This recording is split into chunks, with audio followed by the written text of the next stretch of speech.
ಅನೇಕರಿಗೆ ಅದರಲ್ಲೂ ಈಗಿನ ಪೀಳಿಗೆಯವರಿಗೆ ಕರಸೇವೆ ಅಂದ್ರೆ ಯಾರು? ಏನು ಮಾಡಿದ್ರು? ಅದ್ರ ಬಗ್ಗೆ ಅಲ್ಲಿಲ್ಲಿ ಮಾಹಿತಿಗಳು ಗೊತ್ತೇ ಹೊರತು ಸಮಗ್ರವಾಗಿ ಗೊತ್ತಿರ್ಲಿಕ್ಕಿಲ್ಲ. 2 ಪ್ರಮುಖ ಘಟ್ಟ 1990, 92 ನಾವು ಸ್ವಲ್ಪ ಹಿಂದಕ್ಕೆ ಹೋಗಿ ಮಾತನಾಡೋಣ. ಈ ಕರಸೇವೆ ಅನ್ನೋದು ಅಯೋಧ್ಯೆಗೆ ಸಂಬಂಧಪಟ್ಟಂತೆ ಆಗ್ಬೇಕು ಅನ್ನೋ ಕರೆ ಪ್ರಾರಂಭ ಆಗಿದ್ದು ಎಲ್ಲಿಂದ? ಯಾವಾಗ? ಏನ್ ಪ್ರೇರಣೆ ಆಯ್ತು ಅದಕ್ಕೆ ಅಂತ ಹೇಳಿ? ನಾನು ಸ್ವಲ್ಪ ಹಿಂದಕ್ಕೆ ಹೋಗಿ ಹೇಳೋದಾದ್ರೆ, ರಾಮ ಮಂದಿರದ ನಿರ್ಮಾಣ ಇದೆಯಲ್ಲ, ಇದು ಲವನಿಂದ ಆದದ್ದು ಅಂತ ಹೇಳ್ತಾರೆ. ಇಲ್ಲಿರುವಂಥ ಅನೇಕ ಕಟ್ಟೆಗಳು ಆ ಕಾಲಘಟ್ಟದ ಕಟ್ಟಡಗಳು. ಆನಂತರ ಬಂದ ರಾಜರುಗಳೆಲ್ಲ ಅದನ್ನು ರಿನೋವೇಟ್ ಮಾಡಿದ್ದಾರೆ, ರಿನೋವೇಟ್ ಮಾಡಿ ಉಳಿಸ್ಕೊಟ್ಟಿದ್ದಾರೆ. ಬಹುಶಃ ಕೊನೆಯ ಹಂತದಲ್ಲಿ ವಿಕ್ರಮಾದಿತ್ಯನ ಕಾಲದಲ್ಲಿ ಇದೇನು ಮಂದಿರ ಆಯಿತೋ ಆ ಮಂದಿರವನ್ನು ಆನಂತರ ಉರುಳಿಸಿದ್ರು ಅಂತ ಹೇಳ್ತಾರೆ.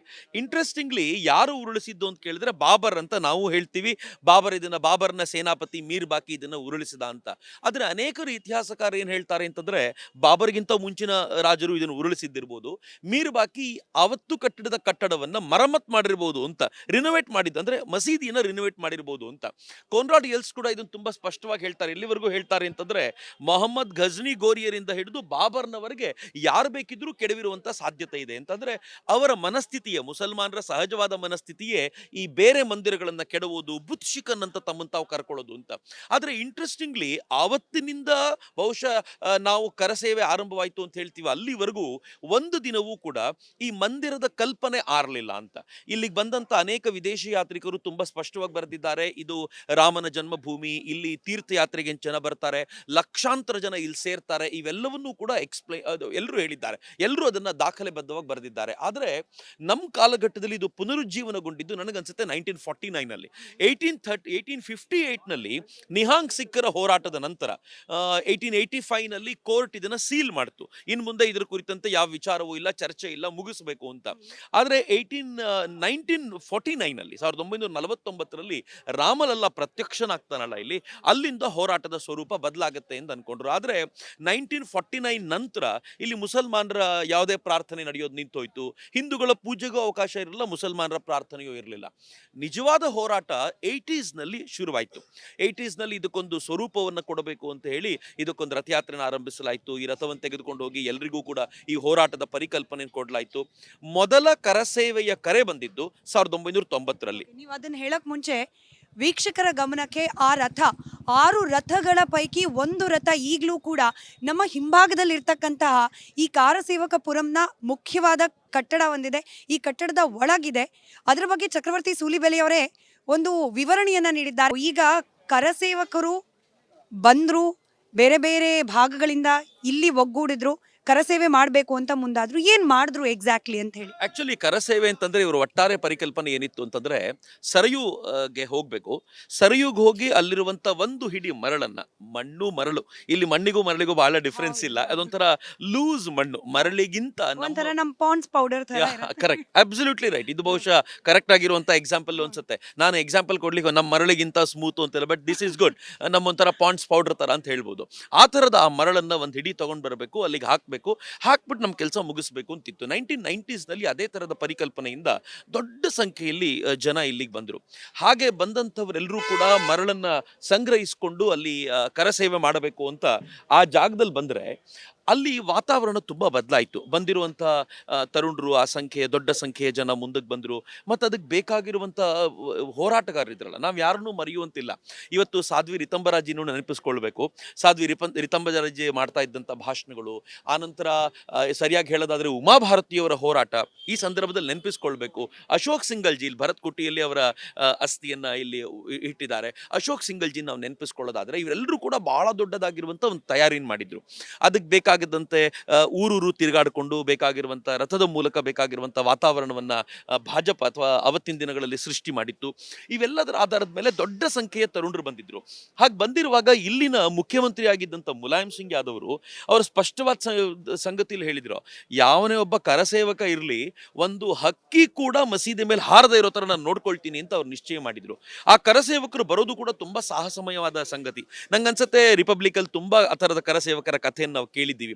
ಅವರೆಲ್ಲರೂ ಬರಬೇಕಾದ್ರೆ ದಾರಿಯುದ್ದಕ್ಕೂ ಅವರನ್ನು ಅರೆಸ್ಟ್ ಮಾಡಲಾಗಿತ್ತು. ಹೀಗಾಗಿ ಕರಸೇವಕರು ಮಧ್ಯದಲ್ಲೇ ಎಲ್ಲೋ ಒಂದ್ ಕಡೆ ಇಳಿಯೋದು, ಗದ್ದೆಗಳ ಮೂಲಕ ಹಾದು ಹೋಗೋದು, ಹಾಗೆ ನಡೆದಂತ ಅನೇಕ ಘಟನೆಗಳು ನಡೆದು ಫೈನಲಿ ಕರಸೇವಕರು ಅವತ್ತಿನ ದಿನ ಅಕ್ಟೋಬರ್ 30ನೇ ತಾರೀಕು ಇಲ್ಲಿ ಕರಸೇವೆ ಮಾಡಬೇಕು ನಿಶ್ಚಯ ಆದಾಗ ಏಕ್ದಮ್ ಪ್ರತ್ಯಕ್ಷರಾಗ್ತಾರೆ. ಅದಕ್ಕಿಂತಲೂ ಮುಂಚಿನ ಇಂಟ್ರೆಸ್ಟಿಂಗ್ ಸಂಗತಿ ಏನು ಅಂದ್ರೆ ಸ್ಮಿತಾ, ನಾಳೆ ದಿನ ಕರಸೇವೆ ನಡೆಯೋದಿಲ್ಲ ಅಂತ ಮುಲಾಯಂ ಸಿಂಗಿಗೆ ಅನಿಸ್ಬಿಟ್ಟಿತ್ತು. ಯಾಕಂದ್ರೆ ಯಾರನ್ನೂ ನಾನು ಬಿಟ್ಟೇ ಇಲ್ಲ ಒಳಗೆ ಅಂತ. ಇಲ್ಲಿನ ಕರಸೇವಕರು ಅವತ್ತಿನ ದಿನಗಳಲ್ಲಿ ಪ್ರಬಂಧಕರಾಗಿದ್ದವರೆಲ್ಲರೂ ಹೇಳ್ತಾರೆ. ಎಲ್ಲಿವರೆಗೂ ಹೇಳ್ತಾರೆ ಅಂತಂದ್ರೆ, ಕರಸೇವೆ ನಡೆಯುವಂತ ಆ ಆ ಊರು ಇದನ್ನ ಬ್ಲಾಕ್ ಮಾಡಬೇಕು ಅನ್ನೋ ದೃಷ್ಟಿನಿಂದ ಅವರು ಇಡೀ ಎಲ್ಲ ಜೈಲುಗಳನ್ನ ಭರ್ತಿ ಮಾಡಿದ್ದಲ್ದೆ ಇಲ್ದಿರುವ ಶಾಲೆಗಳಲ್ಲಿ ಕರಸೇವಕರನ್ನಿಟ್ಟು ಲಾಕ್ ಮಾಡಿದ್ರು ಅಂತ. ಸೊ ಅಷ್ಟರ ಮಟ್ಟಿಗೆ ಸ್ಟ್ರಾಂಗ್ ಆಗಿ ಅವರು ಅದನ್ನ ಕಂಟ್ರೋಲ್ ಮಾಡ್ಕೊಂಡಿದ್ರಿಂದ ಬರದೇ ಇಲ್ಲ ಅಂತ. ಬಟ್ ಮುಂಚಿನ ದಿನ ಅಶೋಕ್ ಸಿಂಗಲ್ಜಿ ಪ್ರತ್ಯಕ್ಷರಾಗಿ ಒಂದು ಪ್ರೆಸ್ ಮೀಟ್ ಮಾಡಿ ಹೇಳ್ತಾರೆ, ನಾಳೆ ಕರಸೇವೆ ಮಾಡ್ತೀವಿ ಅಂತ ಹೇಳಿದೀವಿ, ಮಾಡೇ ಮಾಡ್ತೀವಿ ಅಂತ. ಅದರ ಮುಂದುವರೆದ ಭಾಗವಾಗಿ ಕರಸೇವೆ ಬೆಳಗ್ಗೆ ಆಗತ್ತೆ ಅಂತ ಎಲ್ಲರೂ ಕಾಯ್ತಾ ಇರ್ತಾರೆ. ಬೆಳಗ್ಗೆ 9:30 ಆಯ್ತು, ಯಾರೂ ಇಲ್ಲ. ಇದ್ದಕ್ಕಿದ್ದಂತೆ 10 ಗಂಟೆ ಅಷ್ಟೊತ್ತಿಗೆ ಉಮಾಭಾರತಿಯವರು ಒಂದು ಟೀಮನ್ನು ಕರ್ಕೊಂಡು ಬರ್ತಾರೆ, ದೊಡ್ಡ ಕರಸೇವಕರ ತಂಡ. ಎಲ್ಲಿಂದ ಪ್ರತ್ಯಕ್ಷವಾಗುತ್ತೋ ಗೊತ್ತಿಲ್ಲ, ದೊಡ್ಡ ಟೀಮನ್ನು ಕರ್ಕೊಂಡು ಬಂದು ರಾಮ್ ಲಲ್ಲಾ ಹಮ್ ಆಯೆಂಗೆ, ಮಂದಿರ್ ವಹಿ ಬನಾಯೆಂಗೆ ಅನ್ನುವಂಥ ಘೋಷಣೆಯನ್ನು ಕೂಗ್ತಾರೆ. ಅದು ಯಾವ ತರಿ ಪಾಪ್ಯುಲರ್ ಆಗುತ್ತೆ ಅಂತಂದ್ರೆ, ಆನಂತರ ದಿನಗಳಲ್ಲಿ ಮಂದಿರ್ ವಹಿ ಬನಾಯೆಂಗೆ ಅನ್ನೋದು ಉಳ್ಕೊಳ್ತು. ರಾಮ್ ಲಲ್ಲಾ ಆಯೆಂಗೆ ಅನ್ನೋದು ಮರ್ತೋಗಿದ್ದಾರೆ ಬಹಳ ಜನ. ಆದ್ರೆ ಮಂದಿರ್ ವಹಿ ಬನಾಯೆಂಗೆ ಅಂತ ಉಳ್ಕೊಳ್ತು. ಅದು ದೊಡ್ಡ ಪ್ರಮಾಣದಲ್ಲಿ ಹರಿದು ಬಂದಂತ ಆ ಕರಸೇವಕರು ಆ ನಂತರ ಅವರು ಅಲ್ಲಿಗೆ ಹೋಗ್ತಾರೆ. ಹೋಗಿ ಸರಯೂ ನದಿಯ ಮರಳು ತಂದು ಅಲ್ಲಿಗೆ ಹಾಕ್ತಾರೆ. ಆದ್ರೆ ಕರಸೇವಕರಿಗೆ ನಾವು ಇಷ್ಟಕ್ಕೆ ಬಂದಿದ್ದ ಅಂತ ಅವ್ರಿಗಿತ್ತು ಮನಸ್ಸಿನಲ್ಲಿ. ಅದರ ನಡುವೆ ಏನಾಗುತ್ತೆ, ಇಲ್ಲಿನ ಪೊಲೀಸರನ್ನ ಅಡ್ಡಗಟ್ಲಿಕ್ಕೆ ಅಂತ ಕರೀತಾರೆ. ಒಂದ್ ಕಡೆ ಪೊಲೀಸರು, ಒಂದ್ ಕಡೆ ಕರಸೇವಕರು ಎದರ ಬದರಿ ಇದ್ದಾಗ ಇನ್ನೊಂದು ಘೋಷಣೆ ಹೊರಡುತ್ತೆ. ಘೋಷಣೆ ಏನು ಅಂತಂದ್ರೆ, ಹಿಂದೂ ಹಿಂದೂ ಭಾಯಿ ಭಾಯಿ ಬೀಚ್ ಮೇ ವರ್ದಿ ಕಹಾಸೆ ಆಯಿ ಅಂತ. ವರ್ದಿ ಅಂತಂದ್ರೆ ಯೂನಿಫಾರ್ಮ್. ಆ ಯೂನಿಫಾರ್ಮ್ ಎಲ್ಲಿಂದ ಬಂತು? ಹಿಂದೂಗಳು ಭಾಯಿ ಭಾಯಿ, ಈ ವರ್ದಿ ಯಾಕೆ ಮಧ್ಯ ಬಂತು ಅಂತ ಪೊಲೀಸರಿಗೆ ತುಂಬಾ ದೊಡ್ಡ ಪ್ರಭಾವ. ನಾನು ಒಂದ್ ಮಾತನ್ನು ಹೇಳ್ಬೇಕೇನು ಅಂತಂದ್ರೆ, ಉತ್ತರ ಭಾರತದಲ್ಲಿ ರಾಮ ಭಕ್ತಿ, ಕೃಷ್ಣ ಭಕ್ತಿ, ಶಿವಭಕ್ತಿ ಇದೆಯಲ್ಲ, ನಾವು ಇಮ್ಯಾಜಿನ್ ಮಾಡ್ಲಿಕ್ಕೆ ಸಾಧ್ಯ ಇಲ್ಲ. ಅವ್ರಿಗೆ ಹೇಗಿದೆ ಅಂತಂದ್ರೆ, ಅದು ಬಂದಾಗ ಉಳಿದಿದ್ದೆಲ್ಲವೂ ಕರಗೋಗ್ಬಿಡುತ್ತೆ. ಆನಂತರ ಪೊಲೀಸರು ಸಪೋರ್ಟಿವ್ ಆಗ್ಬಿಡ್ತಾರೆ ಇವರಿಗೆ. ಈ ಯಾರು ಹೋರಾಟಗಾರರು ಇರ್ತಾರೋ ಕರಸೇವಕರಿಗೆ ಅವ್ರ ಜೊತೆಲಿ ನಿಂತು ಬಿಡ್ತಾರೆ. ಮರುದಿನ ಅಂತೂ ಎಲ್ಲಿವರೆಗೂ ಅಂತಂದ್ರೆ, ಸರಯೂ ತೀರದಲ್ಲಿ ರಾಮಚರಿತ್ ಮಾನಸ್ ಪಾರಾಯಣ ಆಗಬೇಕಾದ್ರೆ ಆ ಸರಯೂ ತೀರದಲ್ಲಿ ಪೊಲೀಸರು ಬಂದು ಕೂತ್ಕೊಳ್ತಾರೆ, ಅಧಿಕಾರಿಗಳು ಬಂದು ಕೂತ್ಕೊಳ್ತಾರೆ. ಮುಲಾಯಂ ಸಿಂಗ್ ಆಗ ಡಿಸೈಡ್ ಮಾಡ್ತಾರೆ, ಯಾವ ಕಾರಣಕ್ಕೂ ಇವ್ರಿಗೆ ಅವಕಾಶ ಕೊಡಬಾರದು, ಪೊಲೀಸರನ್ನ ತೆಗೆದು CRPF ಜವಾನರನ್ನ ಹಾಕಬೇಕು ಅಂತ CRPF ಜವಾನರನ್ನ ಹಾಕಿ ನೆಕ್ಸ್ಟ್ ಡೇ, ಅದರ ನಂತರದ ದಿನಗಳಲ್ಲಿ ಗೋಲಿಬಾರ್ ಆಗ್ಬಿಡುತ್ತೆ.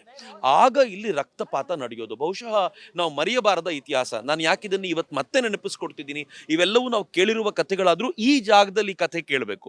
ರಾಮ ಮಂದಿರದ ಜಾಗದಲ್ಲಿ ಕಥೆ ಕೇಳೋದು ಒಂದಾದ್ರೂ, ಈ ಕರಸೇವಕಪುರಂನಲ್ಲಿ ಯಾಕೆ ಅಂತಂದ್ರೆ, ಇಲ್ಲಿಂದ ಅವೆಲ್ಲ ಯೋಜನೆಗಳು ಮುಂದಿನ ದಿನಗಳಲ್ಲಿ ಅದಕ್ಕೆ ಬೇಕಾಗಿರುವಂತ ತಯಾರಿ, ಇವತ್ತೇನು ರಾಮ ಮಂದಿರ ಆಗ್ತಾ ಇದೆ ಅದಕ್ಕೆ ಬೇಕಾಗಿರುವ ಒಟ್ಟಾರೆ ಭೂಮಿಕೆ ನಿರ್ಮಾಣ ಮಾಡಿಕೊಟ್ಟಿದ್ದು ಇದೇ ಕರಸೇವಕಪುರ ಆಗಿದ್ದರಿಂದ ಈ ಜಾಗದಲ್ಲಿ ಅದು ಕೇಳೋದ್ರಲ್ಲಿ ಅರ್ಥ ಇದೆ.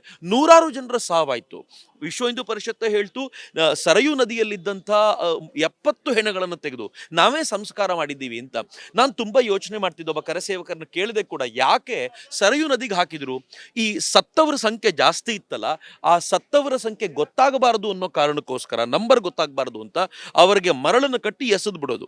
ಸೊ ದಟ್ ಅವರ ಹೆಣಗಳು ಆಮೇಲೆ ಸಿಗಬಾರ್ದು, ಸತ್ತವ್ರ ನಂಬರ್ ಕಡಿಮೆ ಇಡಬೇಕು ಅನ್ನೋ ಕಾರಣಕ್ಕೋಸ್ಕರವೇ ಮಾಡಿದ್ರು ಅಂತ. ಇತ್ತೀಚೆಗೆ ನಾನು ಒಬ್ಬರು ಮಾತಾಡ್ತಾ ಇರೋದನ್ನು ಕೇಳಿದ್ದೆ, ಸರ್ಕಾರ ಬರೀ ಪೊಲೀಸರ ಮೂಲಕ ಅಟ್ಯಾಕ್ ಮಾಡಿಸ್ಲಿಲ್ಲ, ಹೆಲಿಕಾಪ್ಟರ್ನಿಂದಲೂ ಕೂಡ ದಾಳಿಯಾಗಿದ್ದನ್ನು ನಾನು ಅನುಭವಿಸಿದ್ದೀನಿ ಅದನ್ನ ಅಂತ. ಅಂದ್ರೆ ಇದು ಬರೀ ತಡಿಬೇಕು ಅನ್ನೋ ವಿಚಾರಕ್ಕೋಸ್ಕರ ಆಗಿದ್ದಲ್ಲ, ನನ್ನ ವಿಚಾರ ಗೆಲ್ಲಬೇಕು ಅನ್ನೋ ಕಾರಣಕ್ಕೋಸ್ಕರ ನಡೆದ ಮಸಾಕರ್ ಅಂತ ನನ್ಗನ್ಸುತ್ತೆ. ಅದಕ್ಕೋಸ್ಕರ ಸಾರಿ, ಮಧ್ಯದಲ್ಲಿ ಮಾತನಾಡ್ತಿದ್ದೀನಿ. ನಾವು ರಿಪಬ್ಲಿಕ್ ಕನ್ನಡದಲ್ಲಿ ತಾವು ಕೂಡ ಇದ್ರಿ, ಕರಸೇವಕರನ್ನ ಕರೆದು ಒಂದು ಕಾರ್ಯಕ್ರಮ ಮಾಡಿದಾಗ ಹೇಳ್ತಾ ಇದ್ರು, ಬೆಳಗ್ಗೆ ಎದ್ದು ಸರಿಯೂ ನದಿಯಲ್ಲಿ ಮುಖ ತೊಳ್ಕೊಳ್ಳೋಣ ಅಂತ ಹೋದಾಗ ಹೆಣಗಳ ಕೈಗೆ ಸಿಕ್ತಿತ್ತು ಅಂತ ಹೇಳಿ. ಅಷ್ಟೆಲ್ಲ ಆದ್ರೂ ಕೂಡ ಕರಸೇವಕರಲ್ಲಿ ಮಂದಿರ್ ವಹಿ ಬನಾಯೆಂಗೆ ಆ ಒಂದು ದೃಢ ನಿರ್ಧಾರ ಒಂಚೂರು ಕೂಡ ಶೇಕ್ ಮಾಡ್ಲಿಕ್ಕೆ ಆಗ್ಲಿಲ್ಲ ಅಂತ. ನನಗೆ ಇವತ್ತು ಒಂದು ಸ್ಟೇಟ್ಮೆಂಟ್ ಅನ್ನ ಮುಲಾಯಂ ಸಿಂಗರ ಸಮಾಜವಾದಿ ಪಾರ್ಟಿಯವರು ಕೊಟ್ಟಿದ್ದಾರೆ, ನಿನ್ನೆ ಕೊಟ್ಟಿರುವಂತ ಸ್ಟೇಟ್ಮೆಂಟ್ ಅಲ್ಲಿ ಏನ್ ಹೇಳ್ತಾರೆ ಅಂತಂದ್ರೆ, ಅಕಸ್ಮಾತ್ ಮುಲಾಯಂ ಸಿಂಗ್ ಇಲ್ದೆ ಹೋಗಿದ್ರೆ, ಇನ್ಫ್ಯಾಕ್ಟ್ ಇದನ್ನ ಮಹಾರಾಷ್ಟ್ರದ ಶಿವಸೇನಾ ಉದ್ಧವ್ ಠಾಕ್ರೆ ತಂಡದವರು ರಾವತ್ ಅವರು ಹೇಳಿದ್ದಾರೆ, ಮುಲಾಯಂ ಸಿಂಗ್ ಇಲ್ದೆ ಹೋಗಿದ್ರೆ ಮಂದಿರ ಆಗ್ತಿರ್ಲಿಲ್ಲ. ಯಾಕೆಂದ್ರೆ ಮುಲಾಯಂ ಸಿಂಗ್ ಅವತ್ತು ಆ ಕಗ್ಗೊಲೆ ನಡೆಸದೆ ಹೋಗಿದ್ರೆ ಮಂದಿರ ಕಟ್ಟಲೇಬೇಕು ಅನ್ನೋ ಆಕ್ರೋಶ ಹುಡ್ತಿರ್ಲಿಲ್ಲ ಅಂತ. ಇವರ ಲಾಜಿಕ್ಕಿಗೆ ನನಗೇನು ಹೇಳಬೇಕು ಅಂತ ಗೊತ್ತಿಲ್ಲ. ಬಟ್ ನನಗಂತೂ ಬಹಳ ಒಂದು ಕಲ್ಪನೆ ಇದೆ, ಮುಲಾಯಂ ಸಿಂಗ್ ಯಾದವರಿಗೆ ಈ ಕಾರಣಕ್ಕೋಸ್ಕರ ಧನ್ಯವಾದ ಹೇಳಬೇಕು. ಯಾಕೆ ಅಂತಂದ್ರೆ, ಅವರು ಹಿಂದೂಗಳಲ್ಲಿದ್ದಂಥ ಈ ಆಕ್ರೋಶದ ಮನಸ್ಥಿತಿಯನ್ನ ಜಾಗೃತಗೊಳಿಸಿದ್ರು. ಹಿಂದೂ ಅನ್ನೋನು ಹೇಡಿ ಅಲ್ಲ, ಹಿಂದೂ ಒಂಥರ ಮಲಗಿದರೆ ಕುಂಭಕರ್ಣ ಎದ್ರೆ ಆಂಜನೇಯ ಅಂತಾರೆ. ಆ ಎಳುವಾಗ ಆಂಜನೇಯ ಆಗಬೇಕು ಅನ್ನೋಂಥ ಪರಿಕಲ್ಪನೆ ಇತ್ತಲ್ಲ, ಅದನ್ನ ತುಂಬಾ ಸ್ಪಷ್ಟವಾಗಿ ರೂಪಿಸಿಕೊಟ್ಟಿದ್ದು ಆವತ್ತಿನ ದಿನ ಅಂತ ನಾನು ಭಾವಿಸ್ತೀನಿ.